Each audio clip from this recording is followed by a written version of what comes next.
Bismillahirrahmanirrahim. Assalamualaikum warahmatullahi wabarakatuh.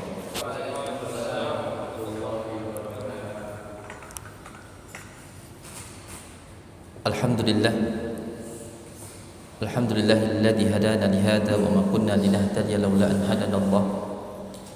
Asyhadu an la ilaha illallah wahdahu la syarika lah. Wa asyhadu anna Muhammadan abduhu wa rasuluhu la nabiyya ba'dahu.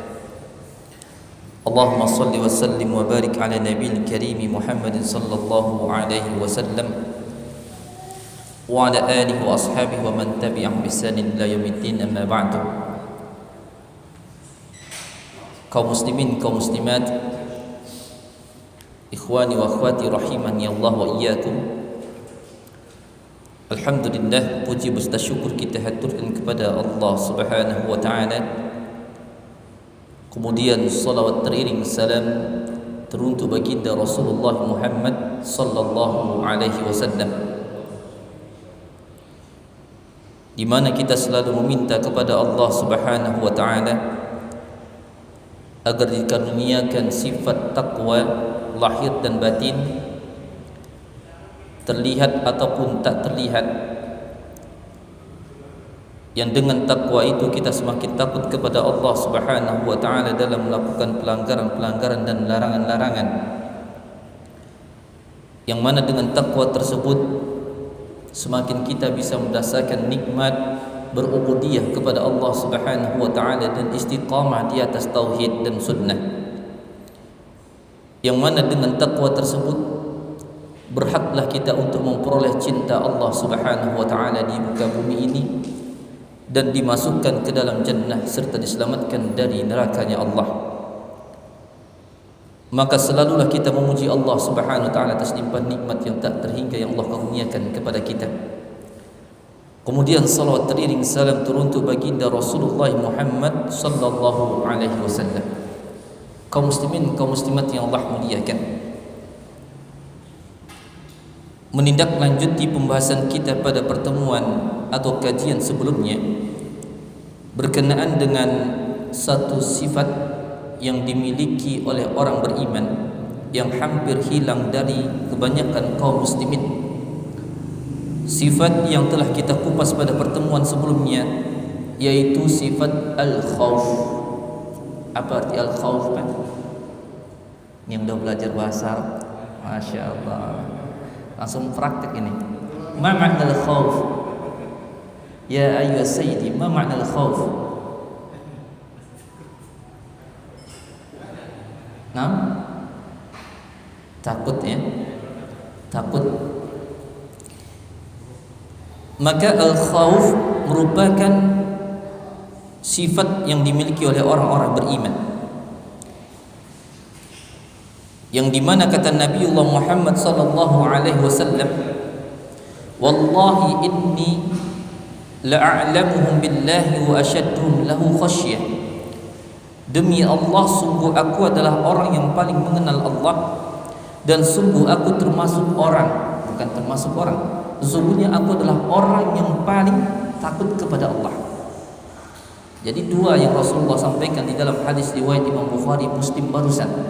Wallahi inni la'alamuhum billahi wa asyadduhum lahu khasyah. Demi Allah, sungguh aku adalah orang yang paling mengenal Allah, dan aku adalah manusia yang paling takut kepada Allah. Maka kalimat yang digunakan Rasulullah SAW dalam hal ini adalah sifat khasyah. Dan inilah yang menjadikan orang-orang beriman itu terhalang dari perbuatan-perbuatan maksiat dan perbuatan-perbuatan dosa. Nah, dalam bahasa Arab, al-khauf merupakan masdar. Benar ya? Karena dalam ilmu sharaf yang namanya wazan itu banyak macamnya, dan setiap wazan itu bisa ditasrif secara lughawiyah dan bisa ditasrif secara istilahi. Benar ya? Sesuatu yang ditasrif secara istilahi itu berawal dari fi'il madhi. Betul ya? Insyaallah anda belajar ini. Fi'il madhi menjadi fi'il mudhari, kemudian menjadi masdar. Sahih? Sahih ya. Banyak guru anak di sini. Insyaallah. Kemudian menjadi isim fa'il. Kemudian isim maf'ul. Udah tinggi kajian.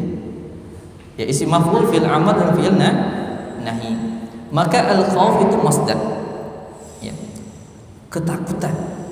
Yang dimana digunakan kalimat al-khauf itu terlepas dari masa. Beda dengan fi'il madhi fi'il mudhari. Kalau fi'il madhi fi'il mudhari jelas makna waktunya, masa lalu dan masa yang akan datang. Tapi kalau al-khauf di situ ada sifat fi'liyahnya, sifat verbalnya tapi tak terikat dengan waktu. Al-khauf takut. Takut yang kapan? Di masa lalu, sekarang dan akan datang. Maka al-khauf. Jadi dia lebih umum daripada fi'il madhi dan fi'il mudhari. Nah, orang yang takut di dalam bahasa Arabnya disebut dengan khaif. Ya, khaif. Seperti halnya shoma yasumu shauman shaim. Ya, jadi kata as-shaim isim fa'il. Nah, sekarang kita akan berbicara tentang al-khaif, orang yang takut.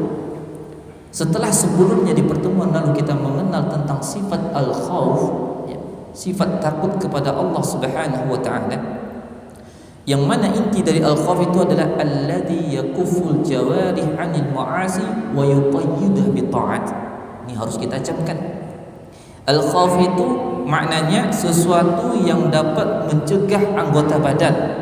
Nih, yang dicegah siapa? Anggota badan. Sebutlah seluruh anggota badan kita. Tangan, kaki, mata, termasuk hati, pikiran, semua tercegahkan dari apa? Dari maksiat. Maka kalau itu sudah terlaksana, teraplikasi, setiap akan melakukan maksiat, oh ingat Allah, takut dia, terhalangi. Itu sudah ada al-khauf namanya. Kemudian bukan berarti setelah dia tak bermaksiat, dia tak ngapa-ngapain. Bukan. Tapi dia tak bermaksiat, lalu yuqayyiduha bit ta'at. Lalu dia ikat dengan ketaatan. Jadi ada pengikatnya, sesuatu kalau udah ikat menjadi kuat dia. Maka jawarih tadi, anggota badan yang tampak tadi, itu ketika diikat dengan ketaatan, maka tidak akan lagi dia melakukan kemaksiatan. Karena memang manusia itu hanya, ya, hidup kita ini selalu diisi dengan sesuatu. Ana tanya, Afwan, ini botol ini isinya apa? Air putih. Ini gelas ini isinya apa? Teh. Seandainya ini Anda buang atau Anda minum sampai habis, kemudian Anda tutup lagi, isinya apa?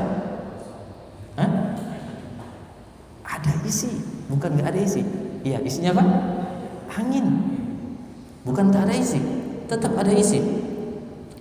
Maka waktu-waktu kita pun demikian. Kalau tak diisi dengan sesuatu yang bermanfaat, diisi dengan sesuatu yang mudarat.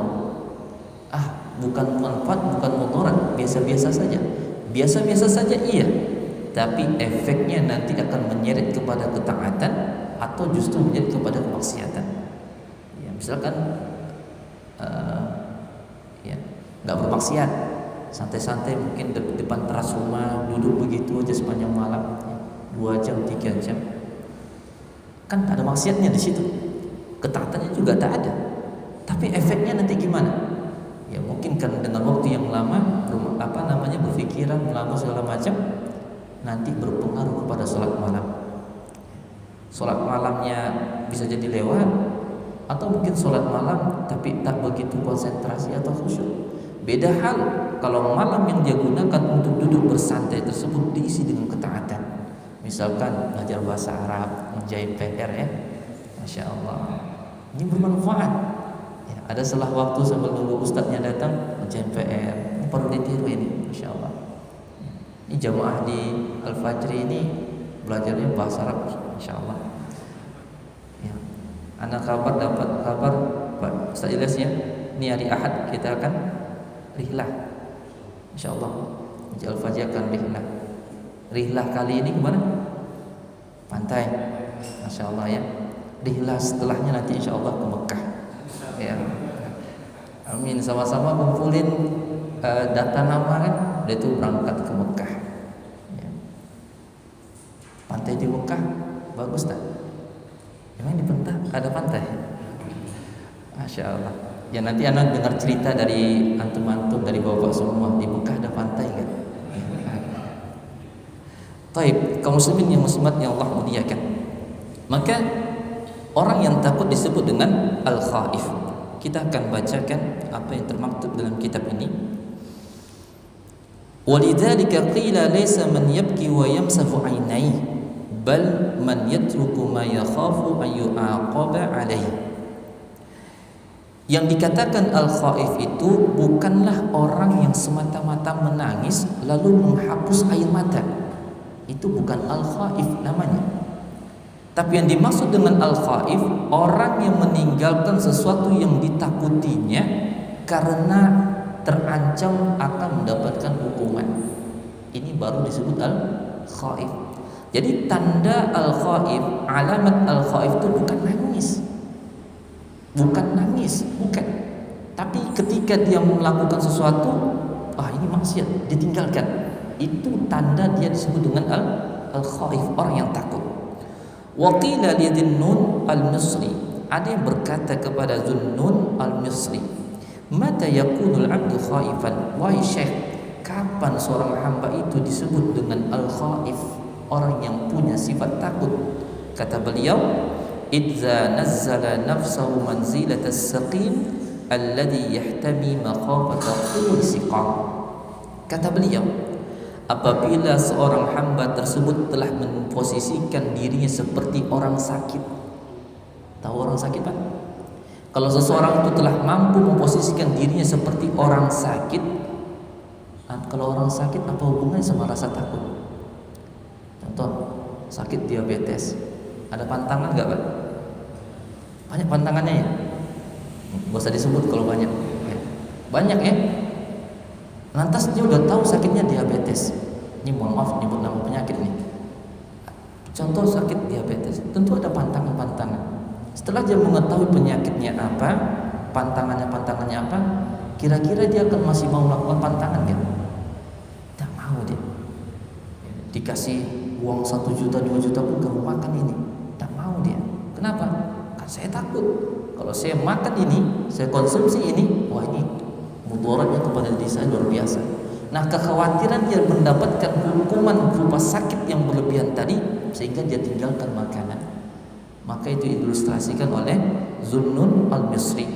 Apabila seorang telah mampu memposisikan dirinya seperti orang sakit, yang mana orang tersakit tersebut yahtami makhafata tul siqam, dia akan menahan diri dari sesuatu yang membahayakannya sepanjang masa, sepanjang dia sakit ya, seperti itu.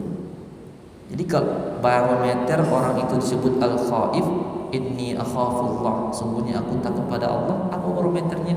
Meninggalkan maksiat atau enggak? Jadi artinya apa? Seseorang itu baru diketahui dia takut pada Allah atau tidak setelah datang ujian. Kita sebagai orang beriman jangan pernah minta ujian, ya. Ya Allah, apa yang ingin derajat ya Allah, berikan hamba ujian. Kok ujian cuma gini-gini aja? Ini luar biasa, ya. Kok hamba ujiannya cuma gini-gini aja ya Allah? Yang nantangin dikit dong. Tidak boleh minta, ya. Tapi ketika Allah datangkan kepada kita ujian, jangan pernah mundur. Sebab Allah telah janjikan la yukallifullahu nafsan illa wus'aha. Ada orang yang diuji dengan harta, baik berlebihan atau kekurangan harta. Ada yang diuji oleh Allah dengan kesehatan, ada yang sehat terus, itu ujian juga ya. Ada yang sakit terus, mungkin seumur hidup ya nggak pernah sakit, sakitnya cuma flu aja, itu pun sesekali.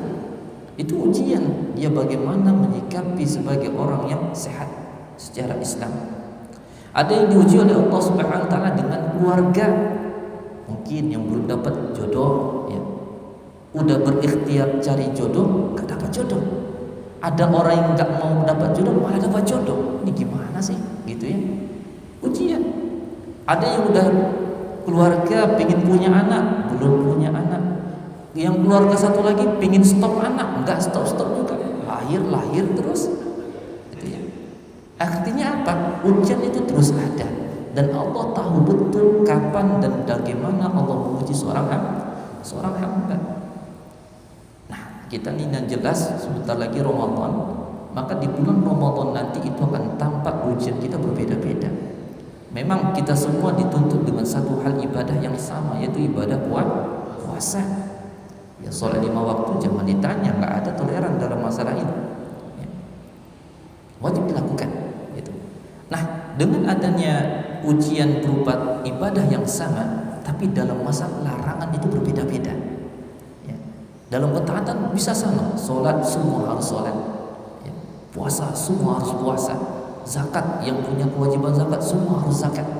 Tapi dalam masalah larangan, nanti dulu, beda-beda setiap orang, tidak sama, gitu. Nah, ini semua bisa tercegahkan dengan al-khauf tadi. Qala Abul Qasim Al-Hakim, berkata Abul Qasim Al-Hakim, man khafa syai'an haruba minhu. Ini kayaknya ana harus bagikan PDF-nya, kemudian gantian baca ini. Langsung praktek, boleh ya Ustaz ya? Langsung praktek. Nanti yang banyak benarnya dapat hadiah dari DKM nanti. Masya Allah ya. Kita yang ringan-ringan aja bacanya, ya, ringan-ringan aja. Apalagi tadi udah sampai isim kana ya. Masya Allah. I'rab lagi. Subhanallah. Ya. Ada masanya kita belajar, ada masanya nanti kita mengajar. Ya. Jadi jangan kecilkan diri kita. Mungkin mengatakan, saya kok baru belajar sekarang. Ya, emangnya Abu Bakar belajar umur 10 tahun? Emangnya Abu Bakar radhiyallahu anhu belajarnya umur belasan tahun? Enggak. Abu Bakar radhiyallahu anhu selisih dengan Nabi jaraknya berapa tahun? Abu Bakar As-Siddiq radhiyallahu anhu dengan Nabi usianya berapa tahun? Mana lebih tua, Nabi atau Abu Bakar? Hah? Yang lebih dulu wafat siapa? Nabi atau Abu Bakar?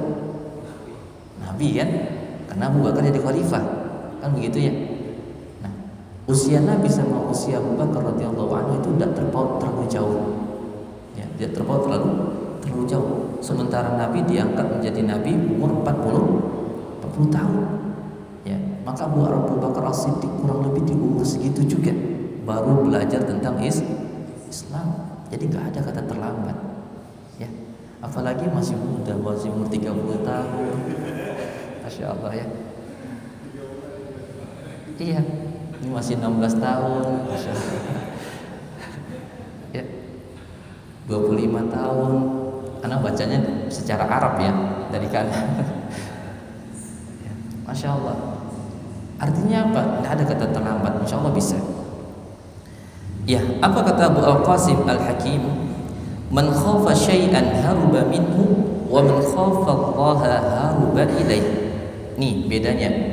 Siapa yang takut kepada suatu benda, biasanya dia akan lari dari benda itu. Ya, ini bahasa takut. Siapa yang takut kepada suatu benda, biasanya dia akan lari dari benda itu. Nengok ular, takut, diambil ke ularnya? Enggak, lari dari ular itu. Ya, nengok orang jahat, takut, ditantangi enggak tuh orang jahat? Enggak, lari dia.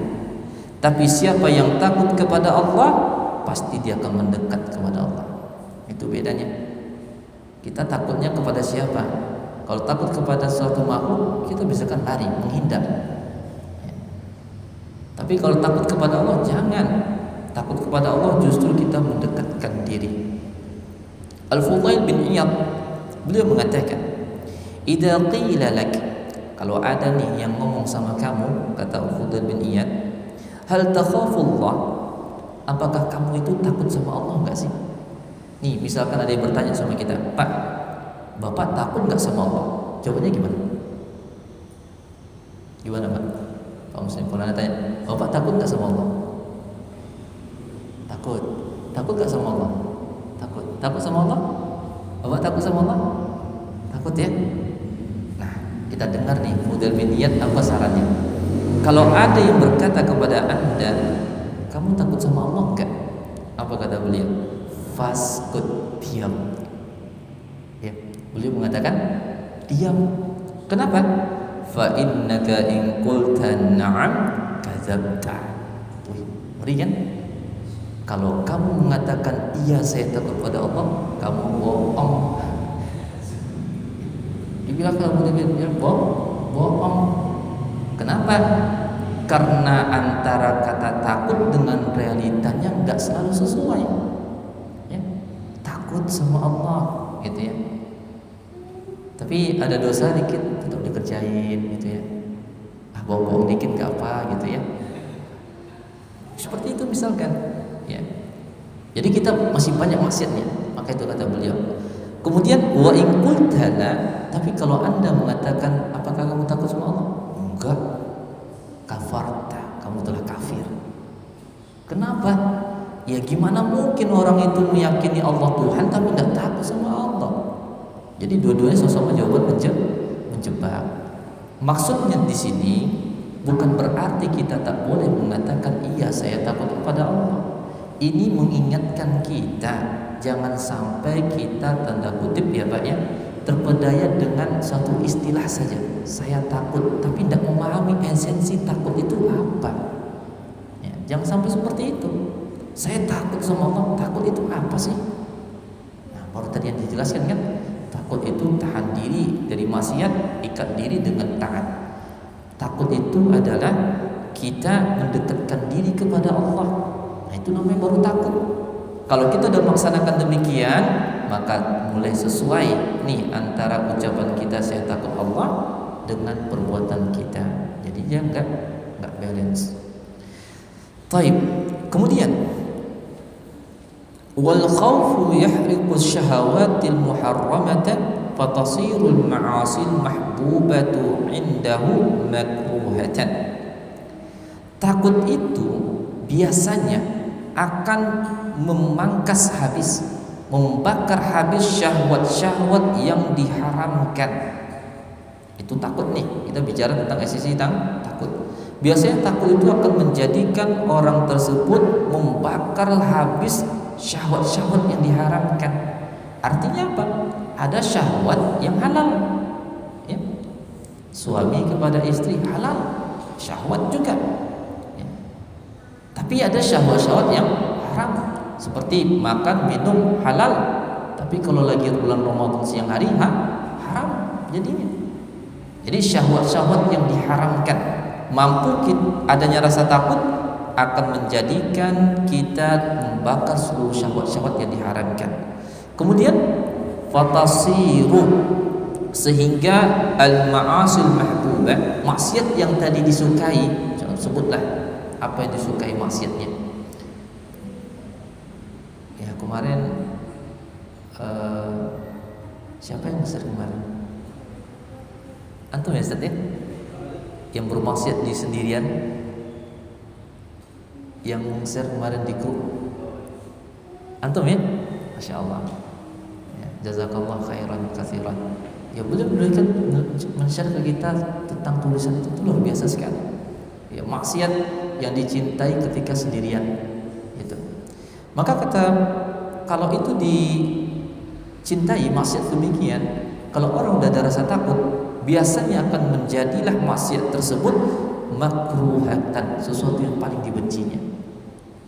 Jadi ibarat kata yang tadinya manis, ya begitu ada rasa takut maka yang manis itu hambar semuanya, tidak ada lagi rasa nikmatnya. Kalaupun dia merasakan nikmatnya, dia merasa gak betah, ya, merasa gelisah, merasa luar biasa. Itu rasa takutnya, ya, penawarnya. Kama yasirul aslu makruhatan 'inda man yashtahi idza 'arafa anna fihi summan. Sebagaimana madu akan menjadi tidak disukai oleh orang apabila dia mengetahui di dalam madu itu ada racun. Madu nih dikasih, si fulan nih hobi banget sama madu, suka banget madu, semua macam madu. Ya, sampai madu yang asli, sampai madu yang hakiki yang sama ya. Madu yang asli yang mana nih? Saya suka madu, pokoknya yang nama madu bawa sini saya suka. Ya. Sampai dia melihat mendengar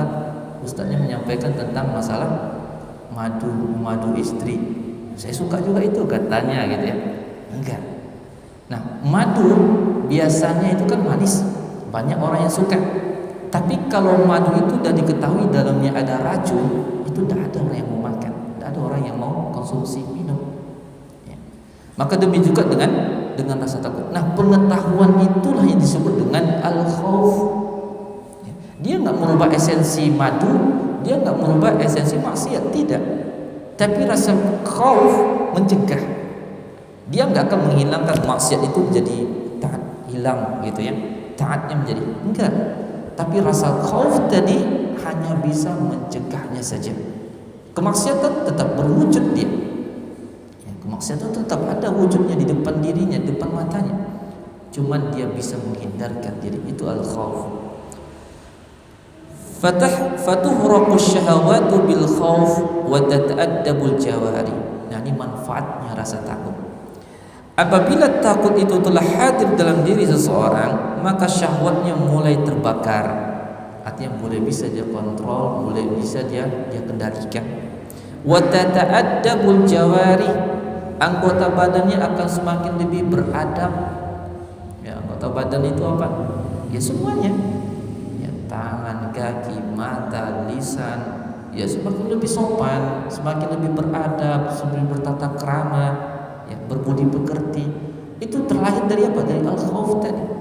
Maka kalau ingin mendidik seseorang atau suatu masyarakat, ya, yang perlu diambil pertama kali adalah hatinya. Yang perlu pertama kali didik adalah hatinya. Saya pernah belajar juga dari anak saya sendiri. Luar biasa, masya Allah, alhamdulillah. Anak saya itu super aktif, sana sini gitu. Orang mikir, ya Allah, kenapa engkau uji hamba dengan anak seperti, maksudnya anak seperti ini, dengan keaktifan anak yang luar biasa begini. Akhirnya belajar, dimarahin, dia nggak ngerti, ya nggak dimarahin, dibilang pula kita sama orang ini nggak ngajarin anak gitu. Walhasil saya harus apa? Maka kita tertuntut untuk belajar. Maka saya coba baca buku-buku yang ada, dengarin juga kajian-kajian mengenai pendidikan anak. Maka kita dapati ternyata anak itu bukanlah baiknya jadi penurut sama kita, tapi hendaklah kita menjadi kawan bagi dia. Karena kalau anak sudah menjadi kawan, kita sudah menjadi kawan bagi anak itu akan nurut. Anak buktikan waktu itu, anak izinkan keluar rumah, lihat sama teman-temannya, ya, main di fasum, ya, main di fasum, itu nurutnya luar biasa. Ya, temannya ngomong ini suruh duduk-duduk, temannya main-main, temannya ketawa dia ketawa. Nah, kenapa dia begitu mau nurut sama orang, sama kita enggak?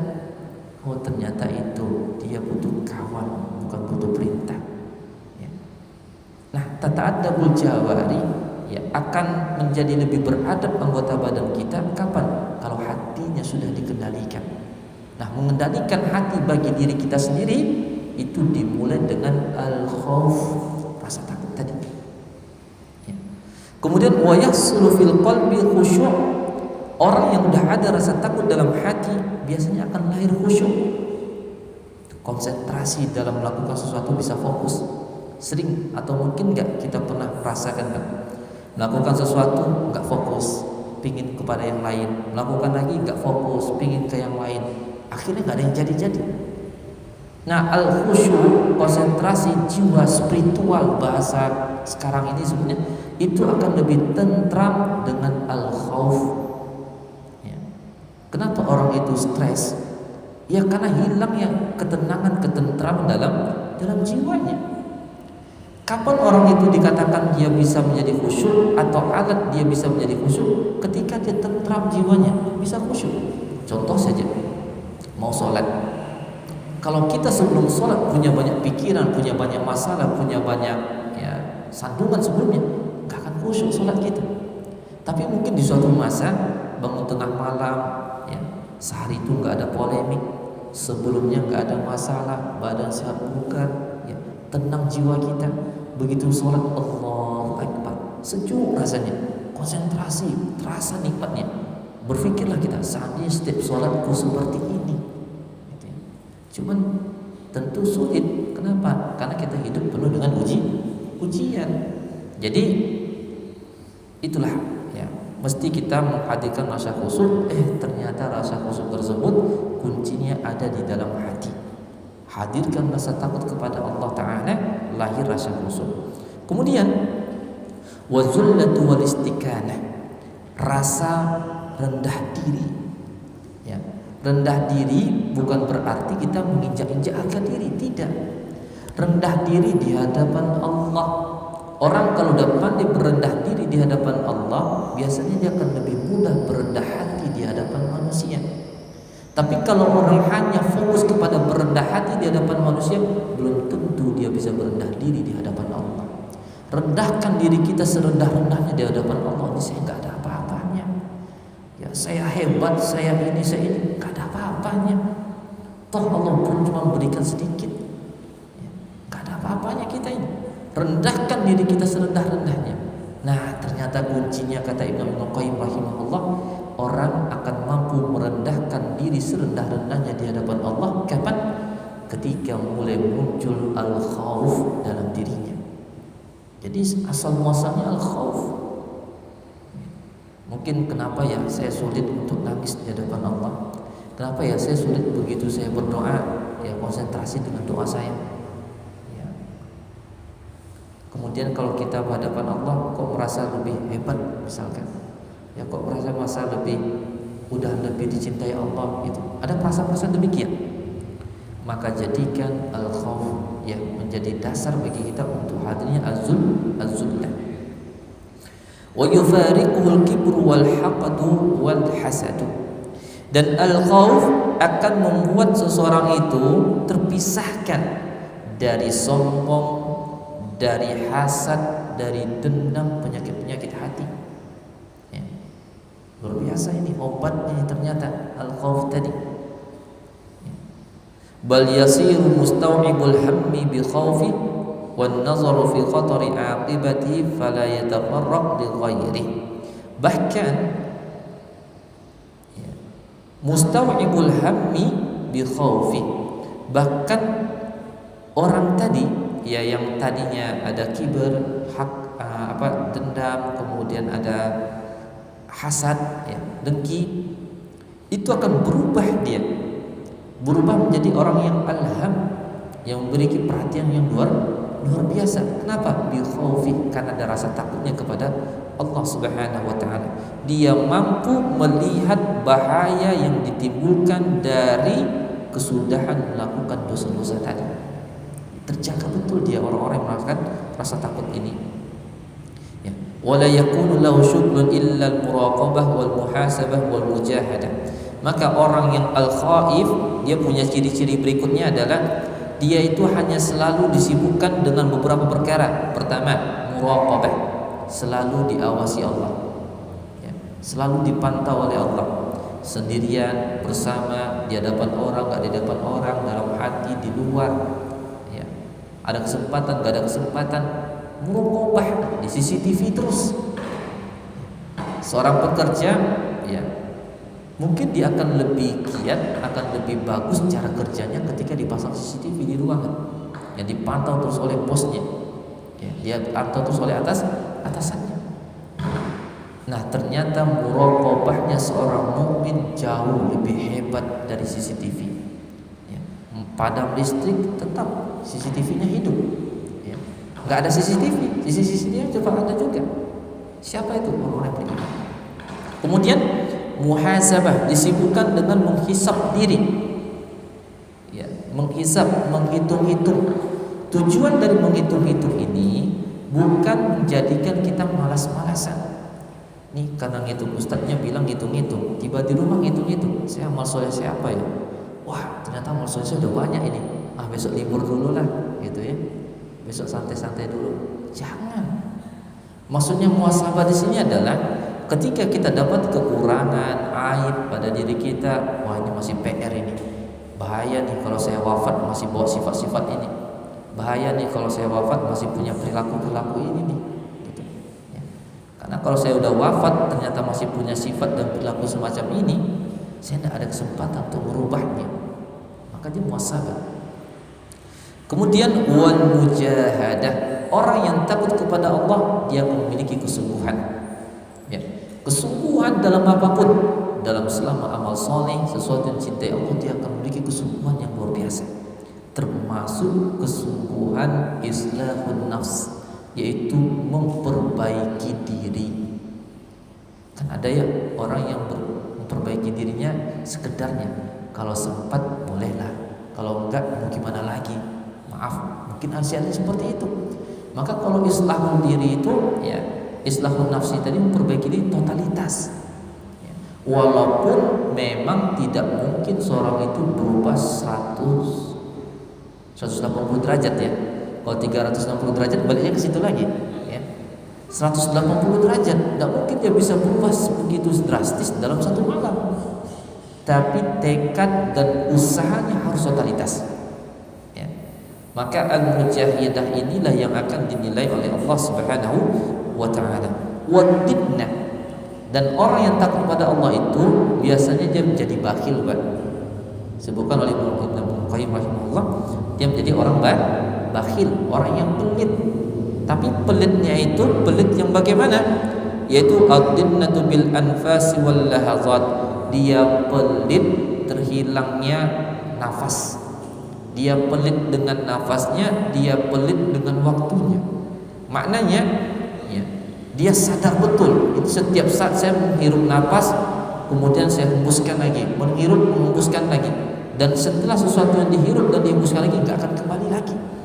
Maka dia tidak akan menyia-nyiakan kesempatan yang ada. Ini mohon maaf juga, mungkin saya menyampaikan juga masih terjebak dalam persoalan ini. Kita biasanya, Pak, bukan kita, anak nggak bicara kita, seseorang lah. Ya, seseorang itu terkadang dia akan terpaku dengan waktu sebutan yang lebih luas. Misalkan masih ada berapa hari lagi, ya, sebut hari, minggu, bulan. 3 bulan lagi kok, sebentar kok ya. 3 bulan lagi sebentar. Pak, itu kalau 3 bulan dihitung jadikan menit, berapa menit itu? Ya. Kita menyebut angka 1 bulan, kamu gini-gini, kapan kamu mau berubah? Insya Allah sebulan ini saya berubah. Soalnya sebulan itu dengan kata angka 1 dekat banget. Coba jadikan minggu, udah 4 dia, 4 minggu. Jadikan hari, udah 30 hari dia. Jadikan jam kali 24, berapa itu? Matematik siapa? Ya. 1200-an jam digantikan menit. Berapa ratus juta jam menit yang kita lewatkan begitu saja. Ya. Maka kalau ingin menghitung sesuatu itu ya, mulai sekarang ini latihan ya Pak ya. Kita mesti sadar, jangan lagi menyebut jam, tapi minimal dengan menit, supaya apa? Kita sadar setiap menitnya. Misalkan ya, saya dari dari subuh, sholat subuh berjamaah, kemudian berangkat kerja. Berangkat kerja jam berapa? Jam 7. Selesai sholat subuh setengah 6. Masih ada waktu 1 jam setengah. Kalau bicara masih ada waktu 1 jam setengah, seolah singkat banget, gitu ya, singkat sekali 1 jam setengah. Tapi sebut masih ada waktu 90 menit lagi. Saya mau isi apa 90 menit? Memangnya kalau baca zikir pagi petang bisa sampai 1 jam, Pak? Kayaknya enggak kan? Mungkin 10 menit insya Allah selesai. Berarti masih ada 80 menit lagi. 80 menit mau ngapain? Mandi. Memang mandi sampai 80 menit? Enggak. Paling masuk kamar mandi sebentar, 5 menit lagi ya. Sebentar aja, 5 menit. Masih ada 75 menit. 75 menit mau diapain? Ya. Terus isi seperti itu. Baca buku, baca Al-Qur'an. Baca Al-Quran 30 menit, berarti masih ada 45 menit. Saya mau isi apa nih 45 menit? Dari masjid ke rumah jalan 10 menit, masih ada 30 menit lagi. Jadi termanfaatkan waktu 1 jam setengah lagi dengan amalan yang banyak. Tapi kalau di benak kita hanya berpikir 1 jam setengah lagi, seolah-olah begitu singkat. Saya pulang ke rumah, mandi, kemudian pakai baju, dan saya berangkat kerja. Begitu saja. Jadi 1 jam setengah terisi dengan aktivitas itu saja. Tapi kalau kita jadikan menit, 90 menit ya. Jalan ke rumah 10 menit, kemudian mandi cuma 10 menit, masih ada 70 menit lagi. Saya mau isi apa? Baca Al-Quran setengah jam, masih ada 40 menit. Saya mau ngapain? Gitu ya. Apalagi nanti waktu duhanya, waktu zuhurnya, waktu asar. Jadi panjang usia kita rasanya, Pak. dan sehingga banyak amal-amal soleh yang masih bisa kita gunakan, masih kita bisa lakukan. Ya terkadang kita, mohon maaf ya, sampai-sampai kita mengatakan saya nggak sempat baca Quran. Masya Allah, sesibuk itu kah? Nggak sempat saya baca Quran lagi. Saya lumayan padat saya hari ini, gitu ya. Sepadat-padatnya gimana enggak? Saya tadi habis subuh, kemudian saya pergi kerja, pulang-pulang udah jam 6. Ngitungnya kayak gitu kan. Berangkat kerja jam 7, pulang-pulang jam 6. Kemudian udah maghrib, kapan saya baca Quran lagi? Emangnya dari subuh sampai jam 6 itu berapa jamnya mau dipakai apa semua? Gitu ya Pak ya. Maka jangan kita terjebak di masa ini Pak, di masalah ini. Ya itu syaitannya pintarnya demikian. Ya, syaitan itu pintarnya demikian. Sehingga satu hari, ini apalagi bulan Ramadan, kita kan inginnya setiap Ramadan, setiap menit Ramadan itu termanfaatkan. Maka rubah paradigma cara hitung kita terhadap waktu itu dengan menit lagi, bukan dengan jam. Kalau dengan jam banyak yang tersia-siakan. Ya. Saya di masjid i'tikaf 1 jam. Ya seolah-olah baca Al-Quran 1 jam, padahal baca Al-Quran 10 menit, pegang HP-nya yang selebihnya. Itu seringnya kan? Nah, tapi 60 menit saya i'tikaf di masjid, baca Al-Quran berapa menit? Setengah jam, 30 menit, 30 menit lagi mau ngapain? Gitu. Jadi hitungnya dengan menit lagi setelah ini. Supaya apa? Supaya ad-dinnatu bil anfasi wal waqti. Orang itu bisa pelit dengan nafasnya, pelit dengan waktunya. Ya. Dan itu ciri orang yang telah takut kepada Allah. Wa mu'akhadzatun nafsi bil khatarati. Ya. Kemudian dia akan mawas diri terhadap sesuatu yang berbahaya. Terhadap sesuatu yang membahayakan, alarmnya berfungsi. Bisa memprediksi, wah ini bahaya untuk agama saya nih. Saya kalau terlalu dekat, wah ini terlalu bahaya nih, saya belum kuat. Saya bukan meninggalkan, tapi saya belum kuat untuk saat ini. Dia bisa mendeteksi, ya bisa memperkirakan. Ya sesuatu yang membahayakan agama terutama, membahayakan diri, membahayakan keluarga, dijauhkan. Ya waspada dalam hal ini. Wa khutuwati wal kalimat. Begitu juga dia selalu waspada dengan setiap langkah dan ucapan. Ya orang kalau udah al-khauf tadi, ya yang tercegahkan diri dari maksiat kemudian terikat dengan ketaatan, dia akan lebih sadar dengan ucapan. Ya kan, seseorang bisa jadi dia berbicara tapi tidak sadar yang dia bicarakan. Udah kena pasal-pasal sekian baru dia ingat, emang saya ngomong gitu ya? Gitu ya. Udah kena hukuman dulu, vonis dulu, dibully dulu, baru dia sadar, emang saya ngomong gitu ya? Gitu. Buktinya mana? Sampai lupa. Gitu ya. Maka kita khawatir. Kalau yang lupa itu adalah kebaikan, alhamdulillah, tidak masalah. Tapi kalau yang kita lupakan itu adalah keburukan, ya di sisi Allah tercatat rapi.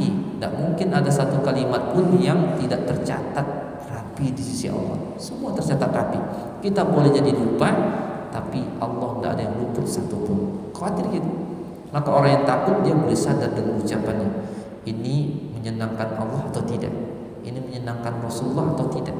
Ya ini menyakiti seseorang atau tidak? Ini kalimat menyinggung seorang atau tidak? Ini kalimat pas atau tidak? Kalimatnya benar, cara penyampaian juga harus benar. Ya, jangan sampai bodoh amat, yang penting benar. Qulil haqqo walau kana murran, pakai dalil lagi. Katakan yang benar walaupun pahit. Ya, memang katakan yang benar walaupun pahit, tapi kalau caranya nggak benar, ya pahit terus. Ya, nggak ada manisnya. Katakan yang benar dengan cara yang manis, dengan hikmah, masih pahit juga dapatnya, syukuri, nikmati. Begitu ya Pak ya. Kemudian wa yakunu haluhu hala man waqa'a fi muqallabi sab'i dar la yadri annahu yaghfulu anhu fayaflitu aw yahjumu alaihi fayahliku. Dan keadaan orang yang takut itu tak rubahnya seperti orang yang telah berada di mulut singa. Dan dia berada di hadapan singa. Dia nggak tahu, sekiranya dia sedikit aja lengah, habis dia. Ya. Sedikit aja dia lengah, habis dia. Atau dia diserang, hancurlah dia. Artinya apa? Orang pada hadapan singa itu dia mawas. Dilihatnya betul singa itu, dia melihat saya atau enggak gitu. Ya, kegeeran, padahal dia melihat ada sapi di belakang gitu ya. Dia kelihatan ya, kemana arahnya, kemana langkahnya gitu. Maka mawas diri, takut dia. Kalau dia lengah sedikit habis diterkam, gitu ya. Kemudian fayakunu bi zahirihi wa batinihi mashghulun bima huwa khaifun minhu la muttasi'un fihi li ghairihi fa hadha halu man ghalabahu al-khauf. Maka sampailah kepada kesimpulan, orang yang takut zahir dan batinnya selalu disibukkan dengan sesuatu yang dia takuti. Ya. Ketika kita takut kepada Allah, zahir dan batin kita selalu takut kepada Allah. Zahir kita teringat Allah, batin kita teringat Allah. La muttasi'un fihi li ghairi. Ya, dia tidak memberikan celah lagi dalam dirinya untuk sesuatu selain yang ditakuti. Ya, semua terfokus kepada yang ditakuti, yaitu Allah. Fahadha hal, inilah keadaan orang yang didominasi dengan rasa takut. Nah, kaum muslimin, kaum muslimat yang Allah Subhanahu wa taala muliakan. Ya, gamblang beliau menuliskan dengan hanya beberapa baris saja, tapi setiap kalimat yang beliau tuliskan di sini, kalau kita renungkan, kita bawa ke dalam diri kita masing-masing, ya, setiap jengkal waktu yang kita pakai, maka kita dapati akan banyak sekali faedahnya. Ya. Kemudian orang yang sudah memiliki rasa takut, Allah Subhanahu wa taala jama'allahu azza wa jalla li ahli al-khawfi wal huda wa rahmah wal ilma wa ridwan. Ada Ustaz Ridwan di sini. Masya Allah, Allah akan menghimpunkan untuk orang yang telah memiliki rasa takut 4 hal. Pertama, hidayah. Orang yang sudah ada rasa takut, Allah akan berikan dia hidayah. Kemudian yang kedua, rahmat. Yang ketiga, ilmu. Yang keempat, keridhaan. Ini 4-4-nya kita minta terus kan dalam doa. Apa yang 4 itu? Masih kata? Yang pertama, hidayah. Yang kedua, berarti lupa kita minta apa sama Allah. Yang kedua, rahmat. Yang ketiga, ilmu. Yang keempat, keridhaan dari Allah. Keempat hal ini kita butuhkan, tidak hanya di akhirat, di dunia kita butuhkan juga. Kita butuh hidayah supaya tidak menjadi orang yang sesat. Kita butuh rahmat Allah supaya tidak menjadi orang yang terlaknat. Kita butuh akan ilmu supaya kita tidak jadi orang yang bodoh, melakukan sesuatu tanpa ilmu. Dan kita butuh dengan ridho Allah supaya langkah-langkah kita itu nyaman untuk dilangkahkan, ya, supaya selalu itu mendapatkan, ya, cintanya Allah Ta'ala. Maka Allah himpun itu semua bagi orang yang memiliki al-khawf, rasa takut. Allah katakan dalam Al-Quran surah Al-A'raf 154, hudan wa rahmatan lilladzina hum li rabbihim yarhabun. Sebagai petunjuk hidayah, rahmat, yaitu diperuntukkan bagi mereka yang takut kepada Tuhan mereka. Ya, bukan takut kepada Tuhan, yang takut kepada Tuhan mereka, yang takut kepada Tuhan mereka. Allah pun berfirman, innama yakhshallaha min ibadihil ulama. Surah Fatir 28. Sesungguhnya yang hanya takut kepada Allah di antara hamba-hambanya adalah ulama, orang yang alim. Artinya dengan adanya rasa takut kepada Allah, jadilah dia orang yang berilmu. Dengan adanya ilmu, jadilah dia orang yang takut. Maka kita mendapatkan ilmu, kalau tak lahir rasa takut, belum alim namanya. Ya, jamaknya kita adalah ulama, yang kita kenal dengan ulama. Ya. Dan rasa yang kita maksud, kita membahasakan dengan rasa takut. Tapi rasa takut itu bukan hati saja, bukan lisan saja, tapi prakteknya. Tinggalkan yang dilarang. Nah, itu prakteknya, itu baru disebut dengan dia sudah punya rasa takut. Allah katakan di dalam Al-Quran surah Al-Bayyinah, radiyallahu anhum wa radu an, dzalika liman khasyiya rabbah. Allah ridho kepada mereka dan mereka pun ridho kepada Allah. Itu hanya diperuntukkan bagi orang-orang yang takut kepada Tuhannya. Ya. Ini dalil mereka mendapatkan ridha Allah. Allah memerintahkan kita memiliki rasa takut dan menjadikan takut tersebut syarton fil iman, syarat keberimanan. Maka Fudhal bin Iyad tadi menyampaikan kalau Anda mengatakan tidak takut, Anda kafir, karena hilang rasa syarat imannya. Allah katakan dalam Al-Quran, wa khafuni in kuntum mu'minin. Kalau benar kalian itu beriman, khafuni, takutlah kalian padaku. Takutlah kalian padaku, betul kalian beriman. Kalau tak takut, wajar kalian tak beriman. Itu maksudnya. Maka menjadi syarat keberimanan rasa takut. Oleh karena itu, la yatasawwaru an yanfakka mu'minun an khaufin wa in dha'ufa. Maka itu, daripada itu tidak terbayangkan bagaimana mungkin seorang mukmin itu kosong, nol dari takut kepada Allah. Tak mungkin. Wa in dha'ufa, meskipun orang muslim itu lemah, tak mungkin imannya lemah, tak mungkin tidak ada rasa takut, pasti ada rasa takut kepada Allah. Wa yakunu dha'fu khaufi bihasbi dha'fi ma'rifatihi wa imani. Nah, di sini kata kuncinya. Sesungguhnya lemahnya rasa takut seorang kepada Allah itu sejalan, seberbanding lurus dengan lemahnya makrifahnya kepada Allah dan lemahnya iman kepada Allah. Artinya, coba kita cari dua hal ini, makrifah yaitu ilmu dan iman. Gimana cara mendapatkan ilmu, gimana cara mendapatkan iman? Fokus kepada dua hal ini, akan Allah berikan al-khauf. Ya. Kenapa ya rasa takut saya kurang? Oh, ternyata lemahnya di masalah tadi, makrifah, ilmu. Lemahnya di mana? Lemahnya di masalah keberimanan tadi kepada Allah. Ya. Maka sesuatu yang dalam kajian itu yang, mohon maaf ya, Ana dulu awal-awal belajar ikut kajian itu sampai-sampai mengatakan, kenapa sih yang dibahas tentang iman-iman terus? Emangnya kita nggak beriman apa? Itu bisikan saat itu. Ya, bicara datang kajian Ustaz Fulan, Syekh Fulan, iman. Ya, di pelajaran tauhid iman juga, bicara fikih iman juga. Sampai-sampai kenapa sih iman-iman terus gitu? Kan mungkin ada yang terkadang bertanya seperti itu. Ternyata itulah pondasi kita. Ya, kalau iman sudah mantap, iman sudah kuat, maka besar apapun badai, insya Allah kita akan bisa lewati. Apalagi yang kecil-kecil. Ya, tapi tetap jangan minta ujian kepada Allah. Ya Allah, kasih aku ujian, ya Allah. Kok gini-gini aja ujianku, ya Allah. Gitu. Aku ingin naik tingkat cepat. Jangan. Ya. Ntar kalau belum tiba masanya naik tingkat malah jatuh, sakit.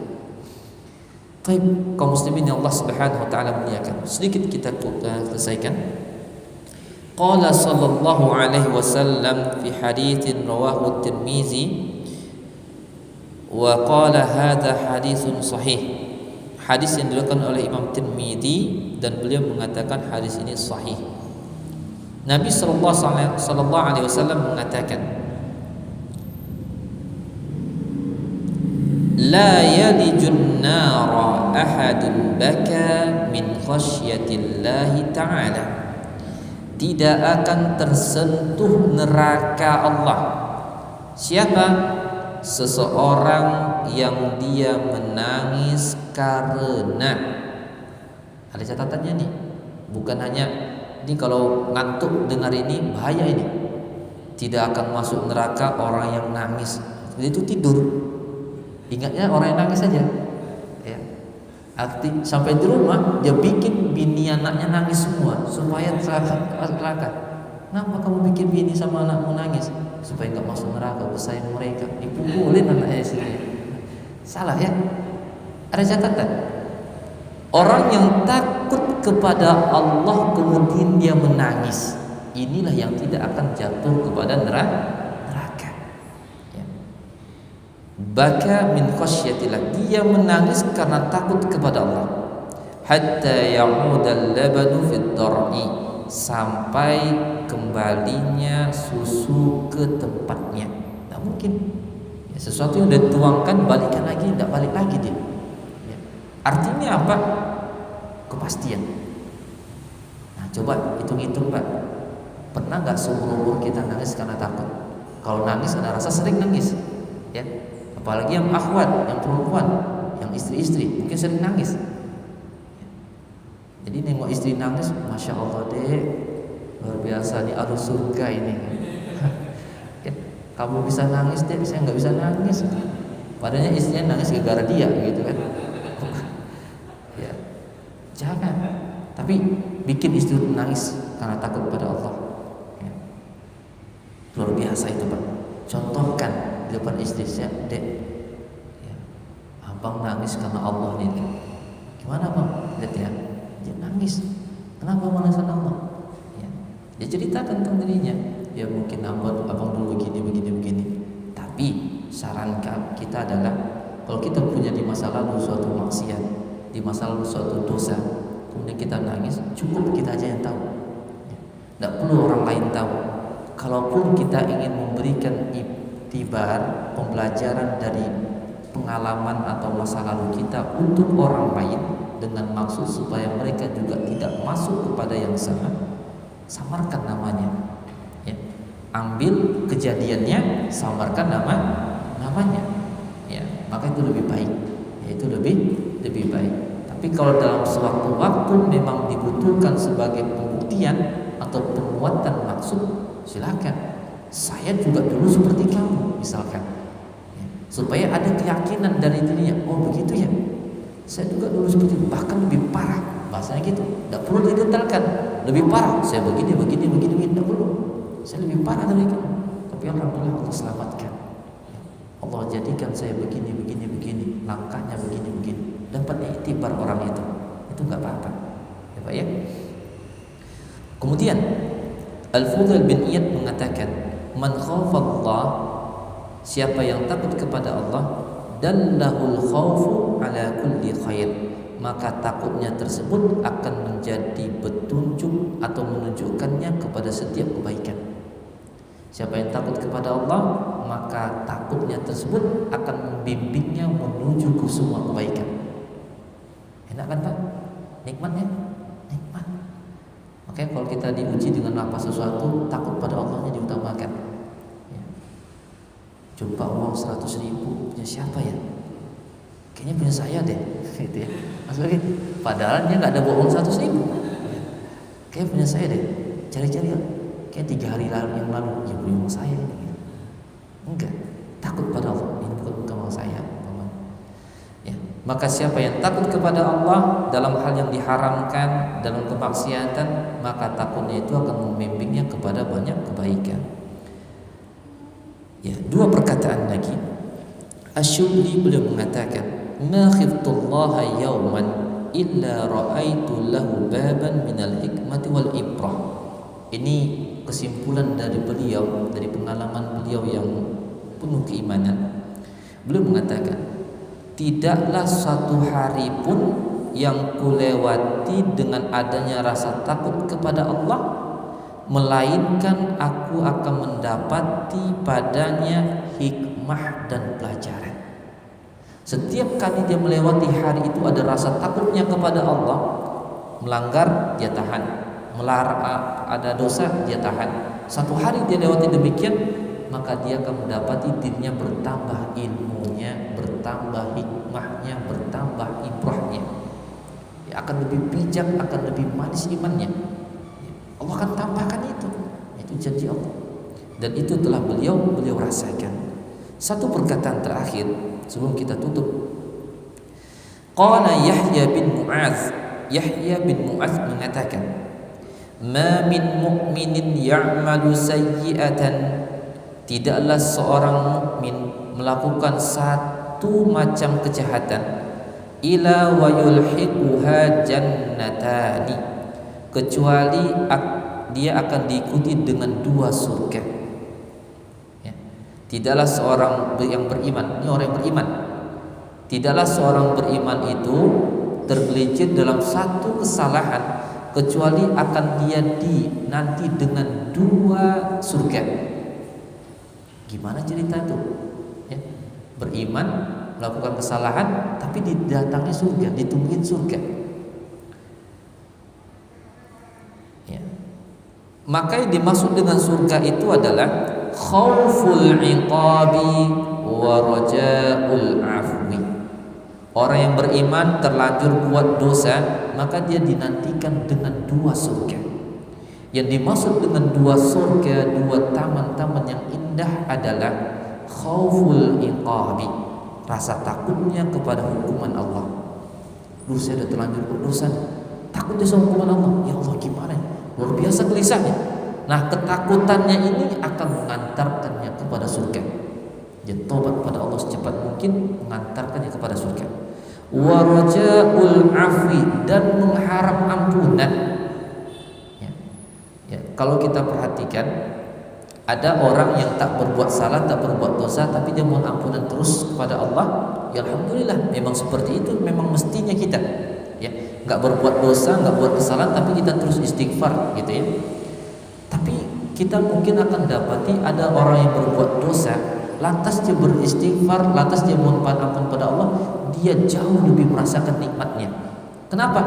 Karena dia menyadari akan perbuatan salahnya. Tapi jangan dibalik, Pak. Biar saya merasakan juga, saya buat dosa dulu lah. Enggak gitu maksudnya. Artinya apa? Kalau kita udah terlanjur melakukan suatu dosa, jangan putus asa.